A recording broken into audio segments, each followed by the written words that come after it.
Mesdames et messieurs, aujourd'hui je vais vous présenter une voiture un peu spéciale. Une voiture sans toit, sans vitres, sans confort. Bref, une voiture qui te demande dès le départ. Es-tu sûr d'être mentalement prêt? Voici la Renault Sport Spider. On est dans les années 90.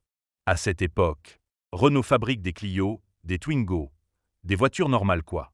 Et puis un jour, chez Renault Sport, quelqu'un a dû dire: et si on faisait une voiture complètement inutile, mais incroyablement cool?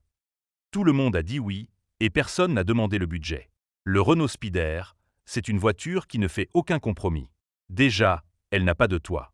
Bon, ça encore, pourquoi pas. Mais certaines versions n'ont même pas de pare-brise. À la place, un petit déflecteur censé dévier l'air. En réalité, il dévie surtout ton confort et ta dignité. À l'intérieur, c'est le strict minimum vital. Pas d'écran, pas de clim, pas d'autoradio. Parce que de toute façon, avec le bruit du moteur et du vent, même la radio aurait abandonné. Les sièges sont baquets, très bien pour le maintien, beaucoup moins pour le dos. Mais le Spider s'en fiche. Lui, il est là pour te rappeler que le plaisir passe avant le confort. Très loin avant. Sous le capot, on trouve un moteur 2.0 litres de 150 chevaux. Alors aujourd'hui, ça peut paraître raisonnable. Mais dans une voiture aussi légère, c'est largement suffisant pour transformer chaque virage en petite montée d'adrénaline. Et accessoirement, pour te faire comprendre que les limites d'adhérence existent vraiment. Les gens se demandent si tu es au courant qu'il pleut, ou si tu as volontairement choisi cette vie. Le Spider est aussi une voiture très sociale. Quand tu roules avec, tout le monde te regarde. Pas par jalousie, mais par inquiétude.